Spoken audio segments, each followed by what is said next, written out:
ఆప్కి అదాలత్లో super star Hema Malini గారి మీదున్న మొదటి ఆరోపణ ఈవిడికి చాలా త్వరగా కోపం వస్తూ ఉంటుంది. హేమ గారు, ఈ విషయం నిజమో కాదో చెప్పండి. ఒక విషయంలో పర్ఫెక్షన్ లేకపోతే అది చిన్న విషయమైనా కానివ్వండి, మీకు వెంటనే కోపం వచ్చేస్తుందట. పర్ఫెక్షన్ లేకపోతే ఎవరైనా సరే కోపం రావాలి. ఎవరికైనా కోపం వస్తే మంచి విషయమే కదా. కానీ అమాయకురాలుగా ఉండే మీకు, ఇంకా సింపుల్గా ఉండే మీకు కోపం వస్తుందంటే అసలు ఎవరు కూడా నమ్మరు. మీరింటికొచ్చి చూస్తేనే తెలుస్తుంది.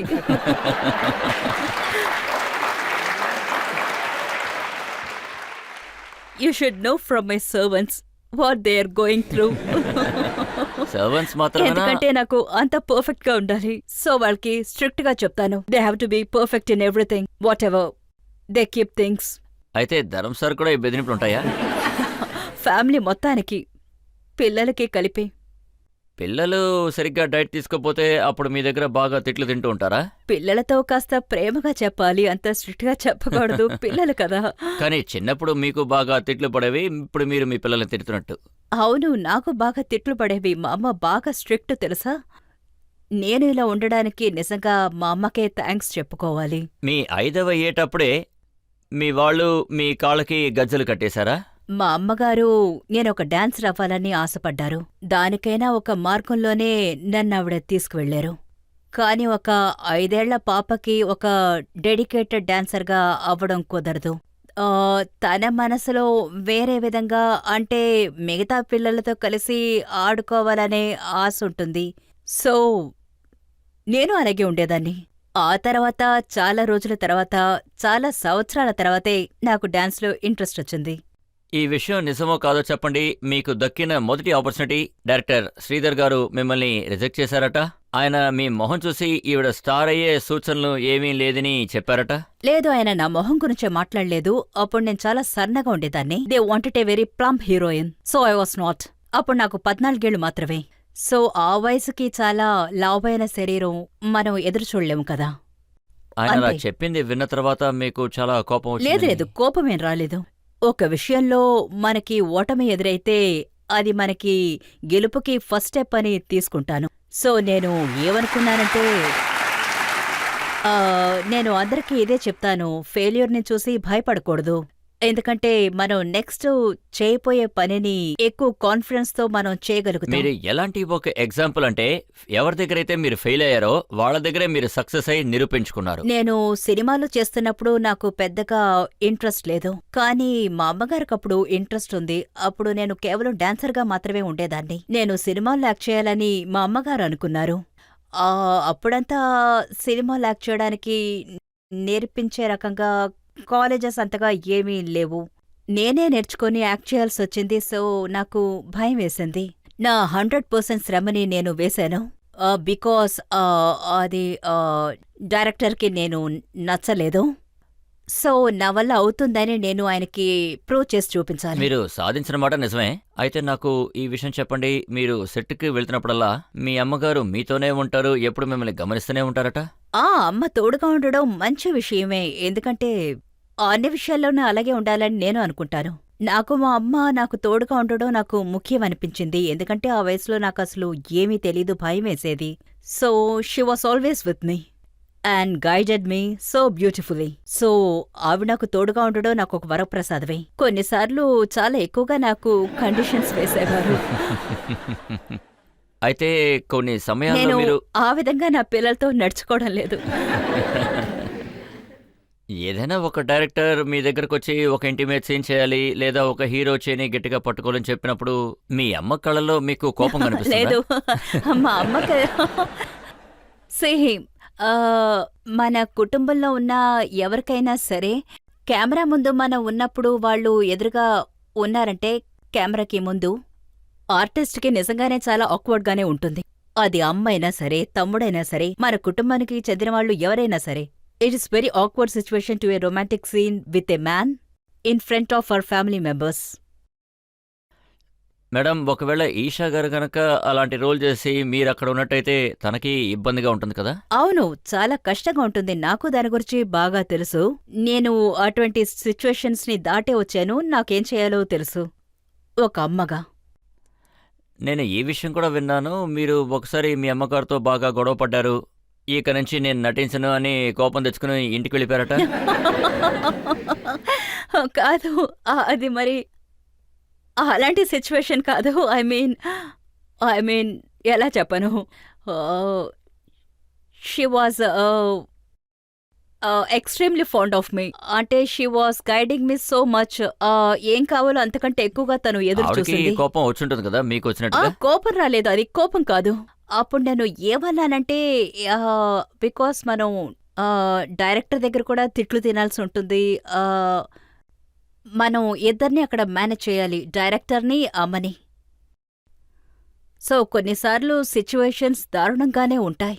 ఇప్పుడు మీరు మీ ఇద్దరు కూతుల్ని ఎలా చూసుకుంటున్నారు? ఇద్దరిని ఎలా బ్యాలెన్స్ చేస్తున్నారు? అవన్నీ చాలా బాగానే బ్యాలెన్స్ చేస్తున్నాను. వాళ్ళకి ఫుల్ ఫ్రీడమ్ ఇచ్చారా? ఫ్రీడమ్ అనేది మనం ఇచ్చే తీరాలి, కానీ దానికి ఒక లిమిట్ ఉంది. వాళ్ళకి బాగా తెలుసు ఎంత దూరం ఫ్రీడమ్ తీసుకోవాలని. అనుకున్నదే చేసేంతగా నేను ఫ్రీడమ్ ఇచ్చాను.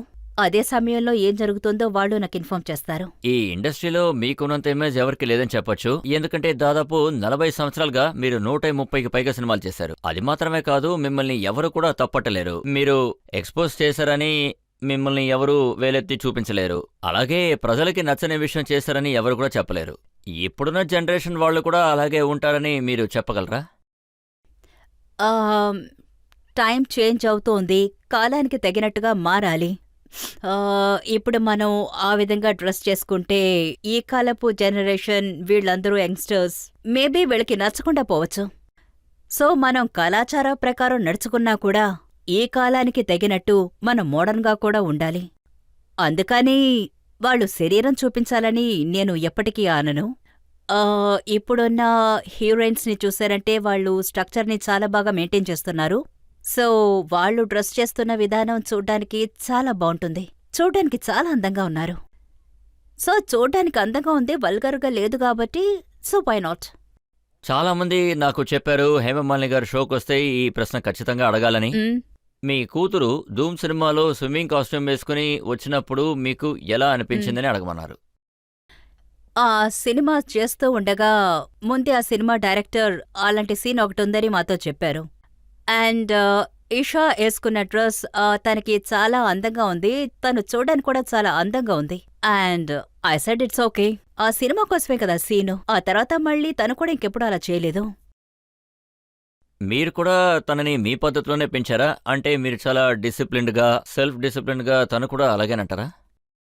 అవును, ఒక లిమిట్ వరకు. Not like my mother, but to some extent నేను వాళ్ళకి ఫ్రీడమ్ ఇచ్చినా నేను బ్యాలెన్స్ చేస్తాను.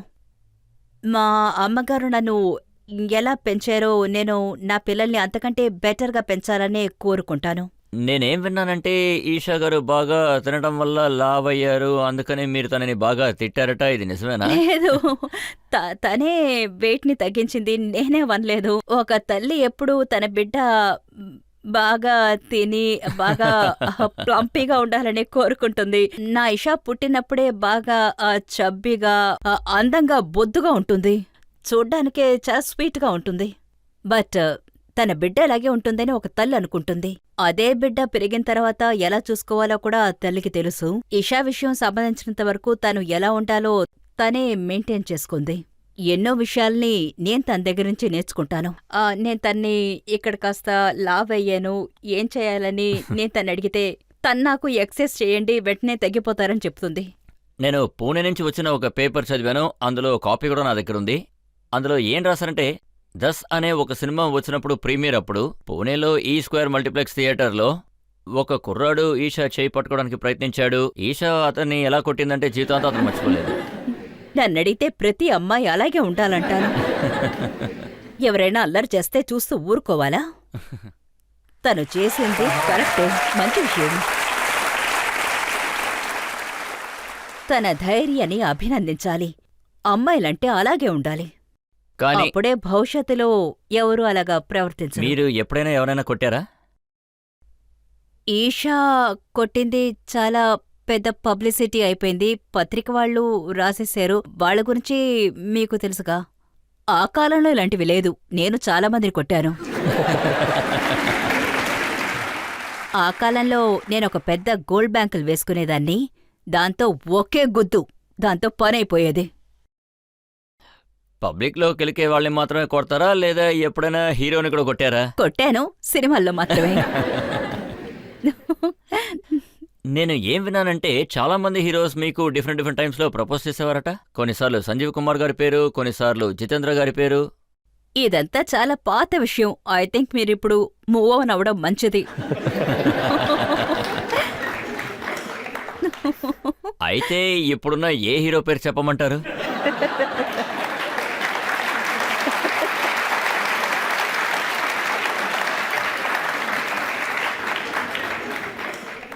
మేబీ నాకంటే మీకే ఆ విషయం కూడా బాగా తెలుసుంటుంది. మన పబ్లిక్ని అడుగుదాం. వ్యూయర్స్ నుంచి ఎవరైనా ఏదైనా ప్రశ్న అడగాలనుకుంటున్నారా? అదిగో అక్కడ థర్డ్ రోలో అడగండి. హేమాజీ, ఇప్పుడు మీరు 40 సంవత్సరాల ఎక్స్పీరియన్స్తో రాజ్ కపూర్ నుండి అమితాబ్ బచ్చన్ వరకు అన్ని యాక్టర్స్ ఇంకా లెజెండరీ యాక్టర్స్తో వర్క్ చేశారు. Yes sir. మీ కెరియర్లో చాలా గొప్ప యాక్టర్, ప్రొఫెషనల్లీ యాక్టింగ్ వైజ్ ఎవరు మిమ్మల్ని బాగా ఇంప్రెస్ చేశారు? ధర్మేందర్ సార్ తప్ప. అది మరి ప్రారంభం కాలం నుంచే నన్ను అడిగితే అమితాబ్ బచ్చన్ గారినే చెప్తాను. చాలా ప్రొఫెషనల్ అండ్ టోటల్ డెడికేషన్తో వర్క్ చేస్తారు.